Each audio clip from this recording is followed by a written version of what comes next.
Hello, friends. Today's story will be about Layla and the wolf.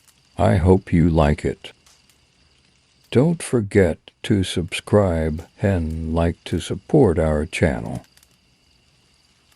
In a land far away lived a little girl with her mother in a house near the forest. Her name was Little Red Riding Hood. She was sweet and loved by everyone in the village.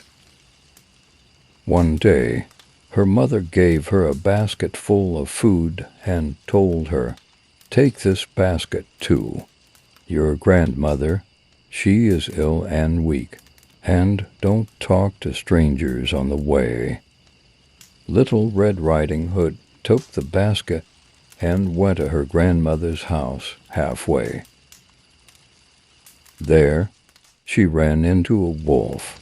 She didn't know what animal he was and wasn't afraid of him at all. The wolf asked her, "Where are you heading, little girl?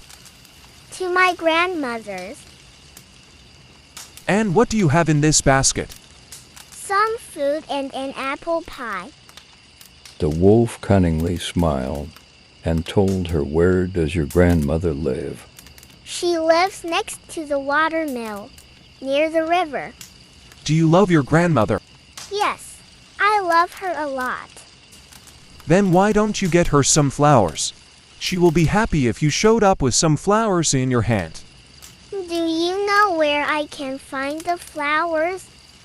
The wolf showed her the road, and she started picking up the most beautiful flowers for her grandmother. Meanwhile, the wolf ran straight to the grandmother's house and knocked on the door.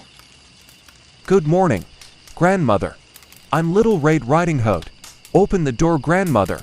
I have brought you some food." "Lift the latch, my dear. I am too weak and can't get up."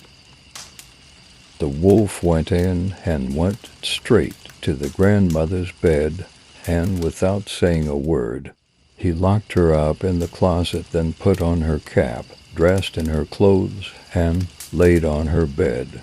The grandmother was too weak to defend herself. When Little Red Riding Hood reached the house, she was surprised to find the door open. She entered and went to her grandmother's bed and sat next to her. Oh, grandmother, what big ears you have. "The better to hear you with, my child." But grandmother, what big eyes you have. "The better to see you with, my dear." But grandmother, what a big mouth you have. "The better to eat you with, my dear." Little Red Riding Hood screamed and tried to escape from the wolf. A woodcutter in the forest heard her screaming and came running to help her. The woodcutter took his axe and hit the wolf strongly that he fainted and threw him in the river, and he was never seen again after that. The man rescued the grandmother from the closet. She was so happy to see her granddaughter, Little Red Riding Hood, and hugged her, and they all sat at the table and ate the apple pie. As for Little Red Riding Hood, she had learned her lesson and promised her mother and her grandmother never to speak to strangers ever again. Little Red Riding Hood